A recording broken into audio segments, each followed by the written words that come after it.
Ready? Alright. So the first question is, what was the first project you ever worked on, like with PTFS? Well, the first thing I ever did, actually, and that was one of the first things. I wasn't actually a developer then; I was like a mod. And basically, the way that the plane spawners work in PTFS, so that Orange doesn't have to adjust the code every time, is Coded QWERTY made like a database of all the planes and whether they're group access, Game Pass, or free, and the category and things like that. And the Air Force One is a Game Pass plane, but it's sort of a livery of a 747. You don't like select it as a different plane, you select it in the 747 category. And there was no way to make a livery a Game Pass but not have the other liveries as free. So my first project was to add a way for Orange to make certain liveries of a plane a Game Pass. And yeah, that was the first thing I ever did. And I didn't really have much Lua experience then, because I think PTFS was probably the first projects on Roblox I've actually worked on.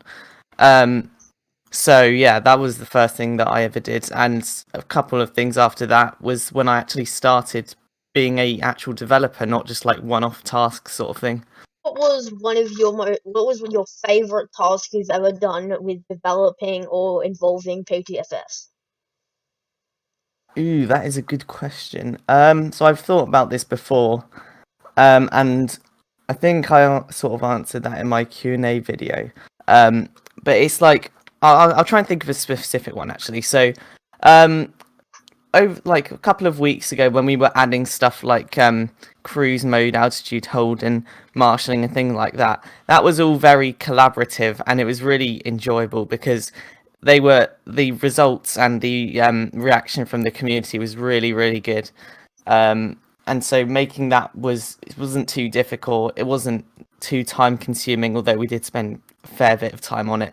And it was really nice to work on projects like that where you work together. It's really fun. It's a nice way to spend your afternoon just working on projects, and often bugs that come up are actually really fun to solve, and sometimes the bugs are so ridiculous we have a laugh about it. So sort of projects that aren't too big really, I think. So for example, the altitude hold, cruise modes, and marshalling, those sorts of updates.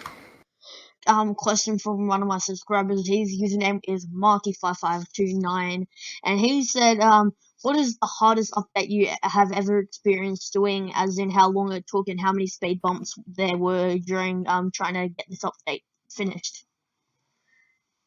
Let's have a think. Oh, my Alexa just went off. No idea why. I think it's probably got to be the mini map. It's incredible. Like, let me tell you actually. I think I can give you the rough details. So the mini map image size is, so you know how you have like 4K monitors and things like that. The mini map size is, I'm just going to see how many K it is. Like, it's an insanely high resolution image. I think it was like 217K. Absolutely ridiculous. And the file size wasn't that big, but basically we had to work out a way to get an extremely sort of high resolution screenshot of the map so that when you zoom in on the mini map, it doesn't look blurred in any way. And yeah, that took a very long time. We remembered roughly what we need to do if we want to update the map and then update the mini map, but it's a very long process. And on the mini map in PTFS right now, what you're seeing is actually 64 images in an 8x8 grid aligned to give the impression of one image that's really high resolution. And it was we spent multiple days on that, and it was very tedious, but the end result was really good. Another one from Marky. He said, how long did it take you to complete your first update with PTFS? Honestly, I can't really remember that one. What was I can't really. I think. Oh yeah, no. There have been a few updates where all the stuff being added is all by me, and I think the first one where it was pretty much all by me was the Sonic Boom, Afterburners, and there was something else, I think. It's probably quite high up in the dev announcements channel. Yeah, so I think Sonic Boom and Afterburners, that was sort of quite a update that I contributed quite a lot to. And you see, normally the updates, I never do more than like half of the stuff in there because Orange does like always most of the work. But there was like one or two updates where I think I did most of the work, and yeah, I think it was Sonic Boom Afterburners. Why do you love the Vulcan so much? Well, that's a good question actually. So yeah, there's sort of I mean, a few reasons that I haven't said before, but I'll say all the ones I have said before. So firstly, you know, it kind of, I have some pictures of it that aren't like online anywhere and stuff. And from those views, it really doesn't look like a plane. It looks more like a creature. When you sort of look at it from diagonally behind, the way it's like cockpit sort of like it just looks a bit like a dragon from some shots. Like it doesn't really. I don't think of it too much as like a bomber. I think of it as like well, I do think of it as a bomber. It's not like I think of it as a creature, but it honestly does look a bit like a creature sometimes. But I think the shape of the wing. It's a delta wing. It's a very old plane. Only a few years after World War II ended, it first flew. It's very loud, probably the loudest in the world. Makes a howl. It's basically flies at the speed of sound. Pilots have barrel rolled it before, which is interesting.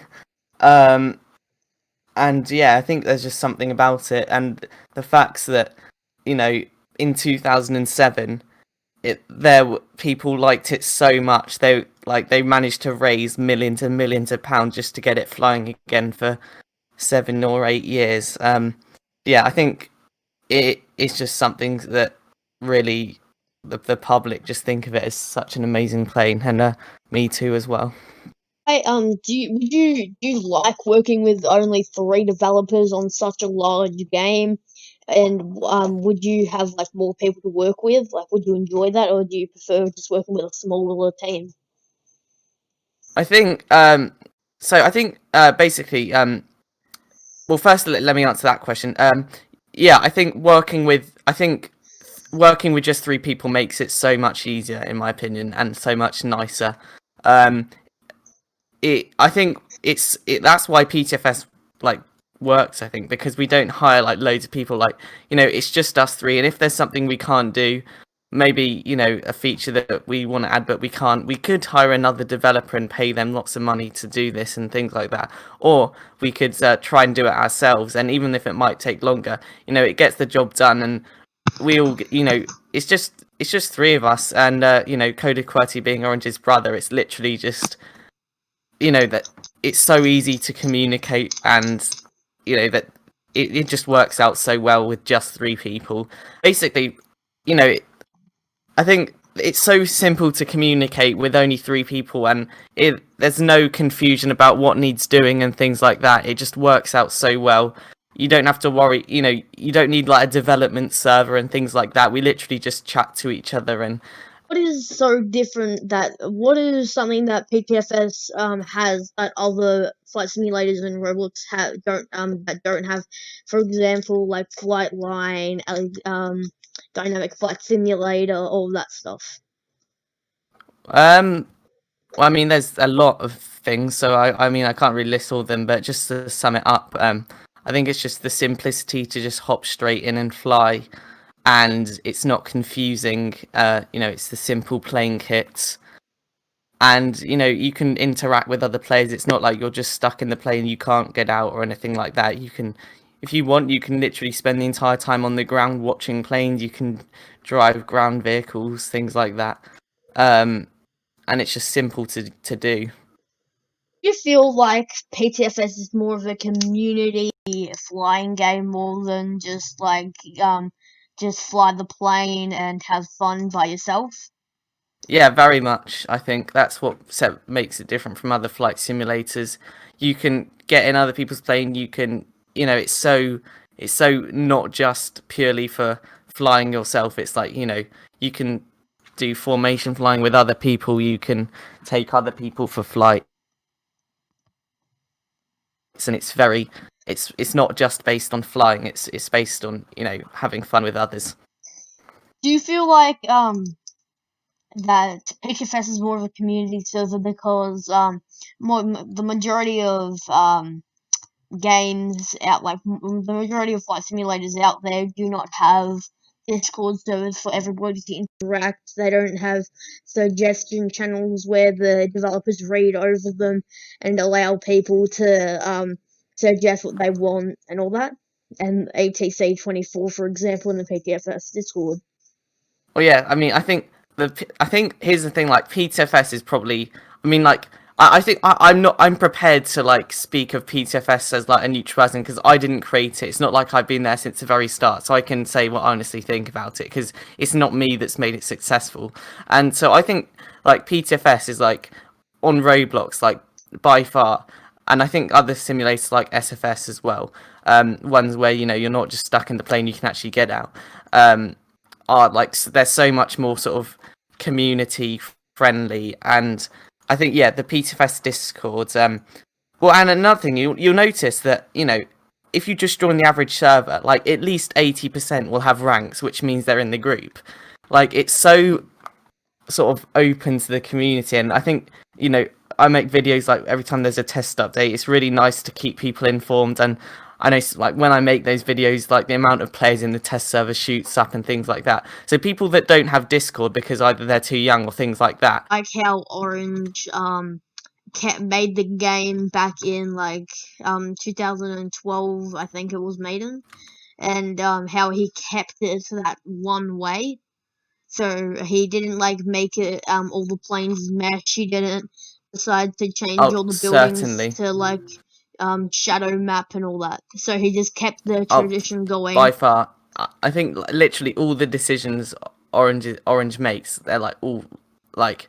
Sometimes at the time I think I would make another decision, but they always are by far like the best decisions. Then they always make everyone happy and the game. And I think, I think it's really nice that it, obviously it's had more updates, but the core like PTFS hasn't changed at all since the start.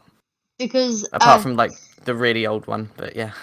Because if you have a look over here, they use things actually like a box. Like you can actually tell he just used the part tool in Studio to make these, and he didn't like curve them like other people would have.